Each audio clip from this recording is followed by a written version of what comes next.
تقوی کے 3 درجے. کتنے درجے؟ ایک درجہ یہ ہے کہ کلمہ ہم نے پڑھ لیا، ہم تقوی کے دائرے میں آ گئے. ہدی للمتقین، قرآن متقیوں کے لیے ہدایت کا ذریعہ بنتا ہے. بسا اوقات انسان سوچتا ہے ہم تو متقی ہیں ہی نہیں، اس لیے گناہ گار. یا ایھا الذین آمنوا کتب علیکم الصیام کما کتب علی الذین من قبلکم لعلکم تتقون. اس آیت پر غور کرنا ہے. دراصل اللہ تعالیٰ یہ چاہتے ہیں کہ میرا کوئی بھی بندہ ایسا نہ ہو جو میری مرضی کے خلاف زندگی گزارے. تقوی کا مطلب یہ ہوتا ہے.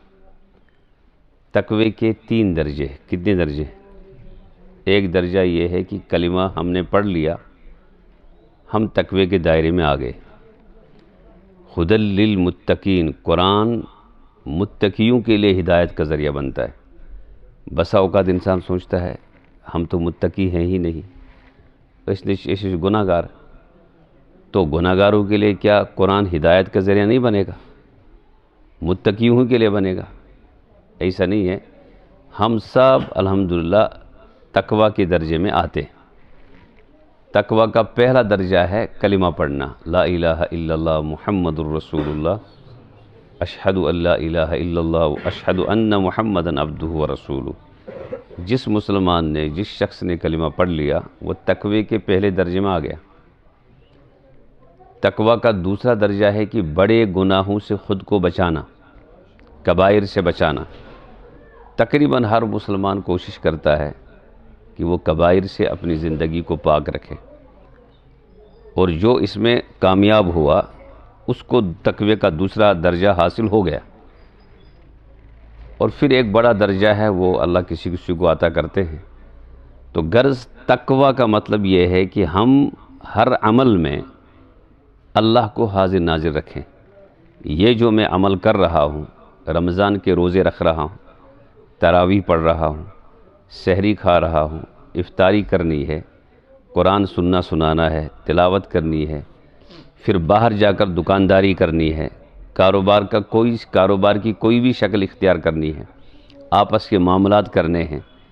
ایک ایک عمل جو آپ اور ہم کریں گے اس میں اگر ہم اللہ کو حاضر ناظر رکھیں گے دماغ میں کہ میرا اللہ مجھے دیکھ رہا ہے، تو میرا اور آپ کا ہر عمل تقوی میں آئے گا.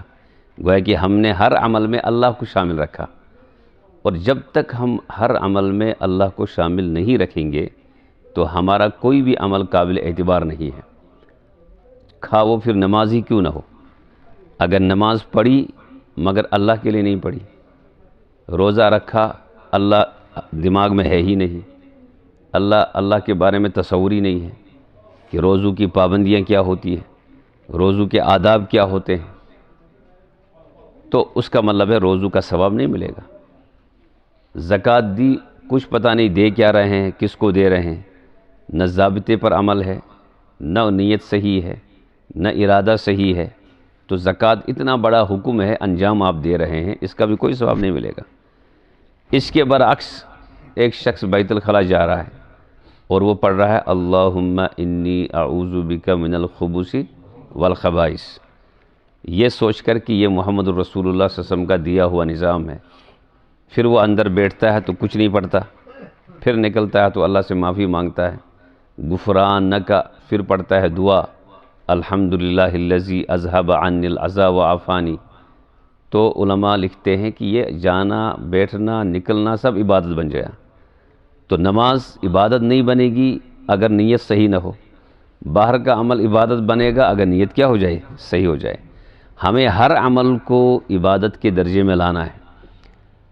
اے ایمان والو روزے رکھو، یہ پہلو پر بھی فرض تھے، تمہارے اوپر روزے فرض ہیں، اور اس کا نتیجہ یہ نکلے گا کہ تم متقی بن جاؤ گے. کیا بن جاؤ گے؟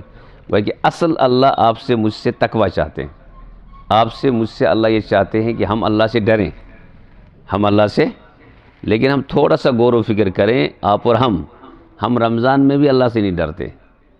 کیا ایک وہ شخص جو اللہ سے ڈرنے والا ہوگا، کیا وہ رمضان کی حالت میں غیبت کر سکتا ہے؟ رمضان کے علاوہ غیبت کرے گا؟ جو اللہ سے ڈرنے والا ہوگا کیا وہ جھوٹ بولے گا؟ جو اللہ سے ڈرنے والا ہوگا کیا حسد کرے گا؟ ہمسایہ ہمسائے کے ساتھ حسد میں مبتلا ہے، مقتدی مقتدی کے ساتھ حسد میں مبتلا ہے، اور اسی طرح کیا کہتے ہیں دوست دوست کو ہی چھوڑ دیتا ہے، ماں باپ کا والدین اور والدین اولاد کی لڑائی ہے۔ یہ سب اس لیے ہے کہ اللہ کا خوف نہیں ہے، اللہ کا ڈر نہیں ہے۔ اللہ تو چاہتے ہیں کہ ڈر پیدا ہو جائے، یعنی اللہ کا احترام ہو، اللہ کی خشیت ہو۔ جب ہم میں اور آپ میں اللہ کی خشیت آ جائے تو ہمارا ہر عمل اعتدال پہ آ جائے گا، اور جو اللہ چاہتے ہیں۔ نماز کا ذکر قرآن نے کیا، حدیث میں اس کا ذکر ہے، اس کا نتیجہ یہ بتایا گیا کہ نماز کا مطلب یہ ہے کہ نماز پڑھنے کے بعد ایک آدمی کے دل میں اللہ کا خوف آ جائے کہ اللہ سب سے بڑا ہے، یہ جو سامنے جھکنا ہے وہ اللہ کے علاوہ نہیں جھکنا، میں کسی بت کے سامنے نہیں جھکوں گا، پتھر کے سامنے نہیں جھکوں گا تو صرف اللہ کے سامنے، تاکہ اللہ تعالیٰ کی خشیت دل میں پیدا ہو جائے۔ محمد الرسول اللہ صلی اللہ علیہ وسلم نماز ادا کرتے تھے، اس کے بعد رکوع بھی ہوتا تھا، سجدہ بھی ہوتا تھا، قرات بھی ہوتی تھی، اور دنیا کا کون سا ایسا انسان ہوگا جو اللہ کے رسول کی طرح نماز پڑھے گا؟ اللہ کی رسول کی نماز کامل اور اکمل ہوتی تھی، تو اس کے باوجود جو ہی سلام پھیرتے تھے تو پہلا جملہ ہوتا تھا استغفر اللہ۔ کیا ہوتا تھا؟ تو استغفر اللہ کا مطلب یہ ہے، یا اللہ رکوع ویسا نہیں ہوا جیسے ہونا چاہیے، سجدہ ویسے نہیں ہوا جیسے ہونا چاہیے۔ کیا کوئی امتی یہ سوچ سکتا ہے کہ محمد الرسول اللہ صلی اللہ علیہ وسلم کا سجدہ ویسا نہیں ہوا جیسے ہونا چاہیے تھا؟ یہ تو عقیدے کی خرابی ہے۔ مگر نبی علیہ السلام اصل میں آپ کو اور مجھے بتانا چاہتے ہیں کہ میں معصوم ہو کر جب اللہ سے معافیہ مانگتا ہوں، اللہ کا ڈر مجھ میں ہے، تو عام امتی کو اس کا زیادہ خیال رکھنے کی ضرورت ہے۔ نبی علیہ السلام دعائیں مانگتے تھے اور فرماتے تھے یا اللہ مجھے علم سے نواز دے، یا اللہ مجھے حلم سے نواز دے، یا اللہ مجھے تقوی سے نواز دے، یا اللہ مجھے عافیت سے نواز دے۔ سوال ہے کہ کیا اللہ کے رسول کو علم کم تھا؟ تب بھی اللہ سے علم مانگ رہے تھے۔ اللہم اغننی بالعلم، اے اللہ مجھے بے نیاز فرما علم کے ذریعے، علم دے دے۔ ہم اور آپ کب علم مانگتے اللہ سے؟ ہم تو کچھ نہیں مانگتے۔ آپ کا میرا کام ہے صرف بحثیں کرنا۔ کیا کرنا؟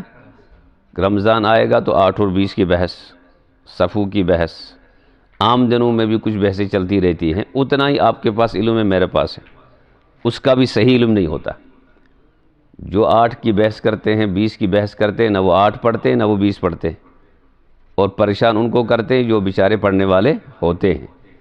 تو خشیت اصل میں اللہ چاہتے ہیں۔ محمد الرسول اللہ صلی اللہ علیہ وسلم اتنے بڑے عالم ہونے کے باوجود، کائنات میں آپ سے بڑا کوئی عالم ہی نہیں، جتنا علم آپ کو اللہ نے دیا اتنا کسی کو نہیں دیا، تب بھی اللہ سے مانگ رہے ہیں یا اللہ علم، یا اللہ علم۔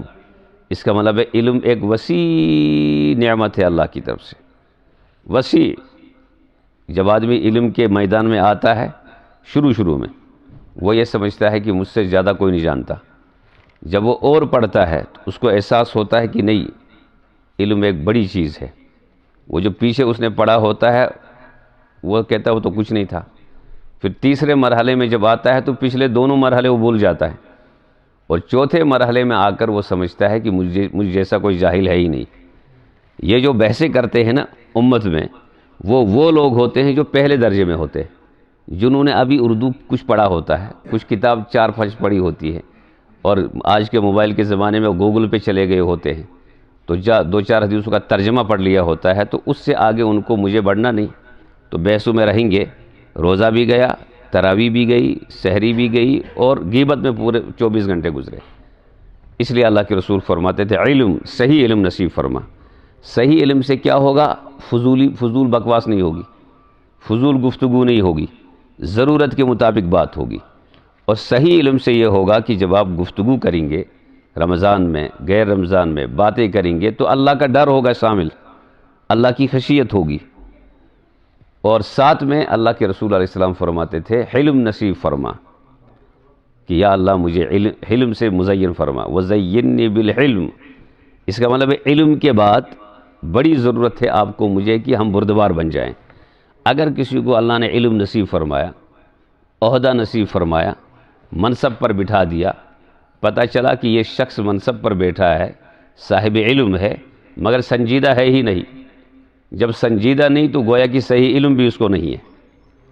اور فرمایا کہ وَأَكْرِمْنِي بِالتَّقْوَى، اے اللہ مجھے تقوی نصیب فرما.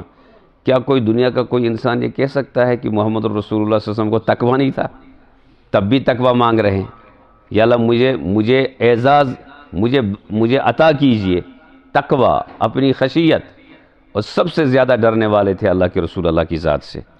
دن میں 70 مرتبہ استغفار، 100 مرتبہ استغفار، اور ہر عمل میں خوف، خشیت، استغفار، عاجزی، تواضع. آپ میں ہم ہے ہی نہیں وہ. ہم نماز پڑھتے ہیں اور بھاگتے ہیں یہ کہہ کر کہ ہم نے 2 رکعتیں پڑھ لی. کتنی رکعتیں پڑھ لی؟ ایک شخص نے 2 رکعتیں پڑھی ایک دفعہ. ایک بڑے عالم نے لکھا ہے. اب ہم ہی جیسا رہا ہوگا وہ. 2 رکعتیں پڑھنے کے بعد وہ مسجد کے کونے میں بیٹھ گیا. اب وہ نہ کھا رہا ہے نہ پی رہا ہے، نکل ہی نہیں رہا ہے. اس کو کہا کہ بھائی نکلتے کیوں نہیں ہو؟ کہا کہ میں وحی کا انتظار کر رہا ہوں. کس کا؟ سکات کرا انتظار وہی وجتے بس کورمس کیا اشتم کارنام انجام ذرا کش پیمس. یعنی 2 رکعتوں کے بعد اب اس کو وہی کا انتظار ہے. یہ کچے لوگوں کی علامت ہے. اور ادھر محمد رسول اللہ صلی اللہ علیہ وسلم کی ذات اقدس، جہاں تو نمازیں ہی نمازیں ہیں، جہاں معصومیت ہی معصومیت ہے، آپ کے کھاتے میں کوئی گناہ ہے ہی نہیں، تب بھی نماز، تب بھی استغفار، تب بھی خشیت، تب بھی اللہ سے مانگ رہے تقوی دیجئے تقوی دیجئے. اور سب سے بڑی بات یہ مانگی، یا اللہ دنیا میں عافیت کی ضرورت ہے، مصیبتیں آئیں گی، مشکلات آئیں گی، عافیت سے نواز دیجئے. اور قیامت میں سب سے بڑا مسئلہ ہے جہنم کا. امت کے لیے مانگا. نبی علیہ الصلوۃ والسلام اپنی عافیت کو مانگتے ہوئے امت کو سکھا رہے ہیں کہ تمہیں بھی چاہیے کہ دن رات اپنی ذات کے لیے عافیت کو مانگے. وَجَمِّلْنِي بِالْعَافِيَةِ، اے اللہ مجھے ڈھانپ دیجئے عافیت سے، یعنی مجھے کسی مصیبت میں گرفتار نہ آخرت میں نہ دنیا میں. نبی علیہ الصلوۃ والسلام یہ دعائیں مانگ رہے ہیں. آپ اور ہم رمضان میں بھی نہیں مانگتے دعا. بہت مشکل سے مانگا تو مانگا.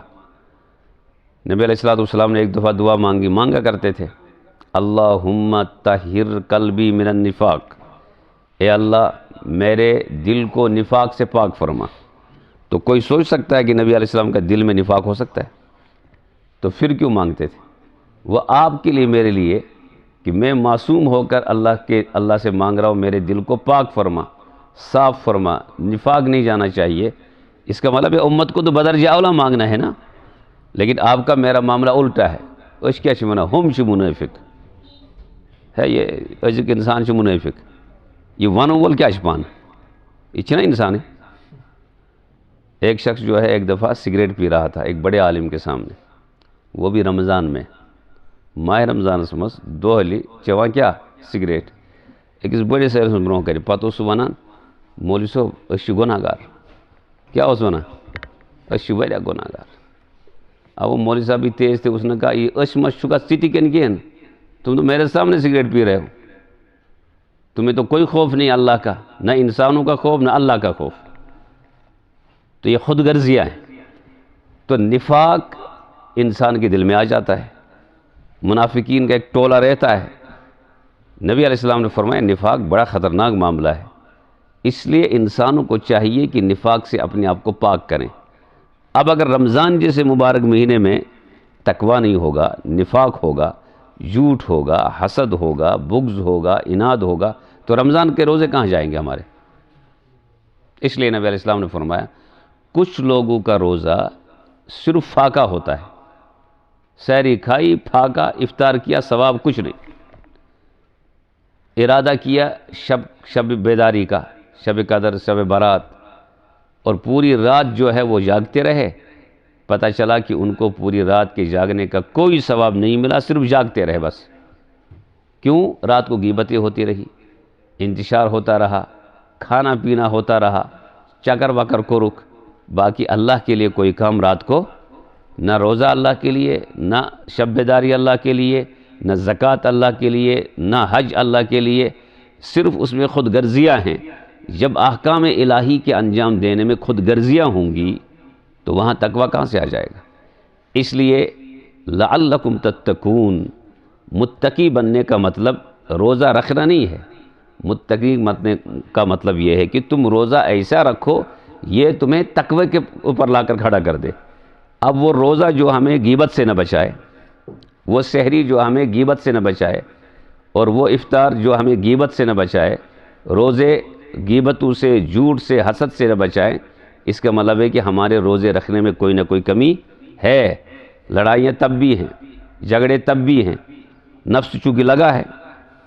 اب اس پر بھی بحثیں ہوتی ہے، جب شیطان بند ہے تل کیا لڑے، شیطان سے بند تل کیا آپوس، یہ جو لگا ہوا ہے آپ کے ساتھ میرے ساتھ، پھر وہ جو پورے سال شیطان نے اپنا اثر ڈالا ہے وہ تو ختم نہیں ہوگا، وہ تو لگا ہے آپ کے ساتھ۔